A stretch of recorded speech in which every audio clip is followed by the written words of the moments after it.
Prepárate para una inmersión en un misterio que te dejará con la boca abierta. Un misterio que te dejará pensando. ¿Cómo? ¿Por qué? Exacto. Hoy nos adentramos en la ciudad de Estrasburgo en el año 1518, Ahí en el corazón de la Europa medieval. donde ocurrió algo que parece sacado de una película de terror. O de una fiesta muy, muy rara. Pero es real. Totalmente real y documentado. Estamos hablando de la epidemia de baile. Un fenómeno tan extraño que cuesta creer que haya sucedido. Cientos de personas bailando sin parar durante días. Algunos incluso semanas. Imagínate la escena, calles abarrotadas de gente moviéndose frenéticamente. Con la mirada perdida, sudando exhaustos. Un auténtico caos. Un caos bailongo. Algunos incluso murieron de agotamiento. De puro agotamiento por bailar sin parar. ¿Te lo puedes creer? Es difícil de imaginar, ¿verdad? Y lo más intrigante es que no se trataba de una fiesta. No era una celebración ni una fiesta popular. Los registros históricos, incluyendo informes médicos, ¿Y sermones de la época?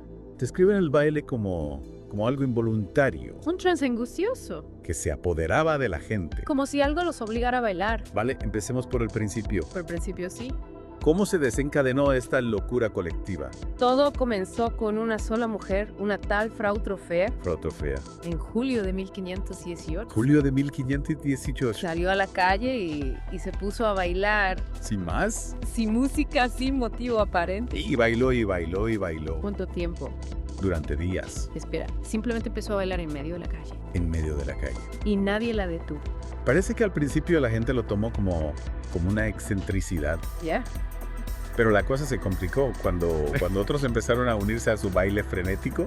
A su baile frenético. En una semana ya eran más de 30 personas. Más de 30.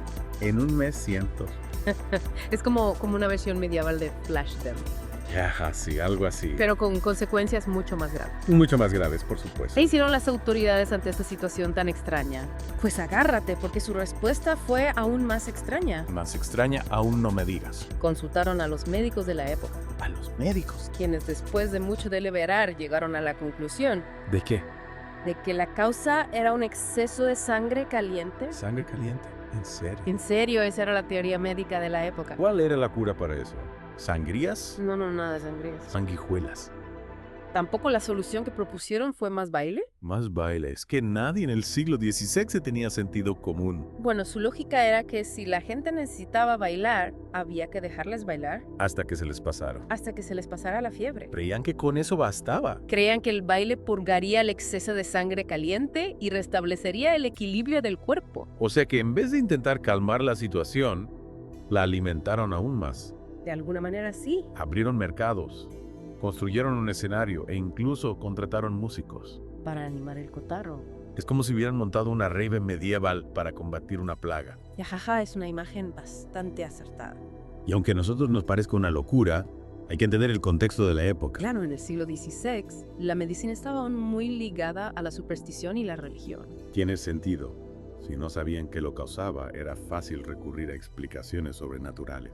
O a remedios que vistos desde nuestra perspectiva son totalmente descabellados. Pero dime, ¿realmente creían que eso iba a funcionar? ¿Que la gente simplemente dejaría de bailar de repente? Pues no lo sé. ¿Y qué pasó? La verdad es que la epidemia se fue apagando poco a poco, Así sin más. de la misma forma misteriosa en que había comenzado. Y ya está. Tras varias semanas de baile frenético, los casos fueron disminuyendo hasta que finalmente cesaron por completo. Qué alivio, al menos no acabaron bailando hasta la extinción. No llegaron a tanto. Pero ahora la pregunta del millón. ¿Qué causó realmente esta epidemia? Esa es la gran pregunta, ¿verdad? A lo largo de los años se han barajado diversas teorías. Algunas más plausibles que otras. ¿Como cuáles? Tenemos el envenenamiento por cornezuelo, la histeria colectiva, Envenenamiento, histeria. incluso la posesión demoníaca. Madre mía. Eso sí que es un misterio de los buenos. Un misterio con muchas posibles explicaciones. ¿Te parece si en la siguiente parte nos adentramos en cada una de estas teorías? Y vemos cuál tiene más peso, me parece una idea estupenda. Prepárate para un viaje fascinante por la historia de la ciencia.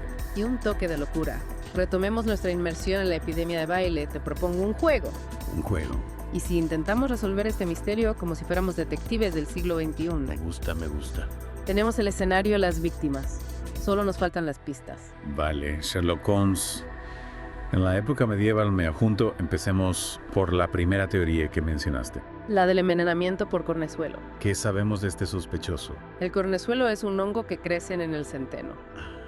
Y que, atención, contiene una sustancia similar al LSD. LSD, ¿en serio? ¿En serio el pan contaminado con este hongo puede provocar alucinaciones, convulsiones? Y quizá también un baile desenfrenado. O sea que podríamos estar hablando de una especie de viaje psicodélico colectivo. Exacto. Eso sí que explicaría la locura del baile. Pero ¿hay alguna prueba que respalde esta teoría? Bueno, pruebas concluyentes no hay, pero pensemos un poco. Vale, pensemos. En aquella época, el cornezuelo era un problema bastante común en Europa. Las condiciones de higiene y almacenamiento de los alimentos no eran precisamente las mejores. Vamos, que no sería raro encontrar pan contaminado con este hongo. No sería raro. Y si a eso le sumamos que los síntomas del envenenamiento por cornezuelo Convulsiones, delirio, sensación de ardor. coinciden con lo que describen las crónicas.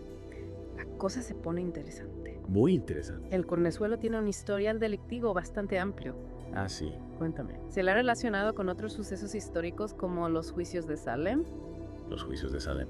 donde se acusaba a la gente de brujería por comportamientos extraños, que en realidad podrían haber sido causados por este hongo. Espera. ¿Me estás diciendo que la histeria de las brujas de Salem podría haber sido provocada por un simple hongo? Es una posibilidad. La historia está llena de giros inesperados, ¿verdad? Desde luego. Pero volvamos a nuestro caso. A la epidemia de baile. Aunque la teoría del cornezuelo es bastante convincente, Sí, la verdad es que sí. también tiene sus puntos débiles. Por ejemplo, ¿a qué te refieres? Por ejemplo, el envenenamiento por cornezuelo en dosis altas puede provocar gangrena Gangrena. y necrosis en las extremidades. Vaya. Y esto no se menciona en las crónicas de la época. Entiendo si la gente no presentaba esos síntomas. Tal vez el cornezuelo no sea el único culpable. Tal vez no. ¿Y qué hay de la segunda teoría? La de la histeria colectiva. La histeria colectiva. Podría ser que la gente simplemente se contagiara de la locura del baile. Es una posibilidad que no podemos descartar. Imagina el contexto. El contexto. Hambrunas, enfermedades, pobreza, inestabilidad social. Un panorama La desolador. gente vivía con un miedo y una ansiedad constante. En esas circunstancias, cualquier cosa puede ser la gota que colma el vaso. Cualquier cosa, incluso el baile frenético de una mujer en la calle. Ya veo.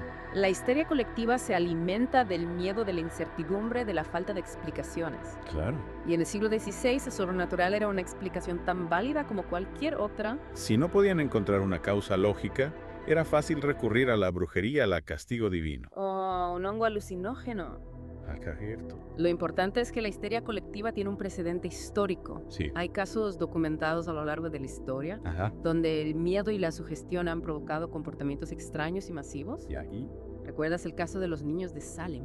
los niños de Salem. Donde las niñas acusaban a la gente de brujería sin pruebas. Ah, sí, esto donde las niñas acusaban a la gente solo por su gestión. Exacto, un caso escalofriante Y un recordatorio de que la mente humana es un terreno misterioso. y a veces peligroso. Vale, hemos explorado la pista del cornezuelo Sí. y la de la histeria colectiva. Ah. ¿Qué otras teorías tenemos en nuestro tablero de detectives? ¿Qué otras teorías? ¿Algún otro sospechoso que debamos investigar? Vale, ya llevamos 2 teorías. 2 en nuestro tablero. El cornezuelo, nuestro hongo alucinógeno estrella. Y la histeria colectiva, esa fuerza invisible. ¿Puede arrastrar a multitudes? A multitudes. Sí. ¿Qué más tenemos? Nos queda un sospechoso más. Ah, sí. Uno que combina elementos de las 2 teorías anteriores.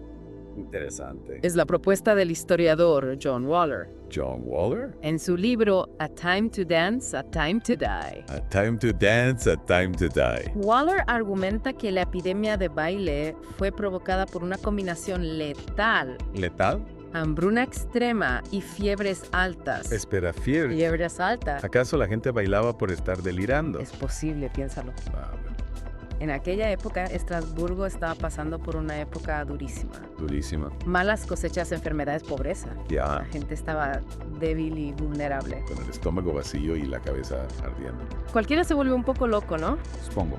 Waller sugiere que la falta de alimento debilitó a la población, Ajá. haciendo más susceptible a enfermedades Pues enfermedades. que causaban fiebres altas Ya. y que estas fiebres combinadas con el contexto social de la época Ajá. desataron la epidemia de baile O sea que la gente bailaba por una mezcla de delirio físico. y desesperación social. ¿Pero qué tiene que ver esto con el baile? ¿Por qué bailar y no, digamos, gritar o correr? Claro. Ahí es donde entra la parte más interesante de la teoría de Waller. La parte más interesante. Él nos recuerda que en la Edad Media el baile no era solo una forma de entretenimiento. Ya. También podía ser una forma de penitencia, Penitencia. de exorcismo de conexión con lo divino. Ay, Dios. En un contexto de crisis y con la mente alterada por la fiebre, Sí. la gente recurría al baile como una forma de expiar sus pecados. ¿De pedir ayuda a Dios? Es simplemente de liberar la tensión acumulada. Tiene sentido. La teoría de Waller es fascinante. ¿Por qué? Porque nos muestra cómo lo físico y lo psicológico, lo individual y lo social, se entrelazaron en este extraño fenómeno. La verdad es que después de repasar las tres teorías, Las tres teorías. siento que hemos dado un buen repaso al caso, Hemos hecho lo que hemos podido. pero no me queda claro quién es el culpable. El culpable. Cornezuelo, histeria, fiebre, Es un misterio sin resolver. un misterio sin resolver, Y creo que precisamente eso es lo que lo hace tan fascinante. la falta de respuestas. A veces la historia no nos da respuestas claras. Ah, Solo nos deja con más preguntas. Pues sí, al final el mayor misterio no es la epidemia en sí, No, sino nuestra propia necesidad de encontrar explicaciones. nuestra necesidad de comprender, de dar sentido al mundo. Y aunque no tengamos todas las respuestas, No las tenemos. al menos hemos explorado diferentes perspectivas. Hemos analizado las pistas. Y hemos aprendido algo nuevo sobre el pasado. Y sobre nosotros mismos. Porque al final la historia no es solo un relato de lo que pasó. No es mucho más que eso. Sino un espejo que refleja quiénes somos. ¿Y cómo interpretamos el mundo? Y quién sabe, quizá dentro de 500 años, alguien escuche este podcast Este y podcast. se ría de nuestras teorías. O encuentre la respuesta definitiva. Hasta entonces nos queda la fascinación por lo desconocido El placer de explorar los laberintos de la historia. y la certeza de que el pasado, por muy lejano que parezca, Sigue vivo en el presente. gracias por acompañarnos en esta inmersión. Ha sido un placer. Nos vemos en el próximo capítulo de The Deep Dive.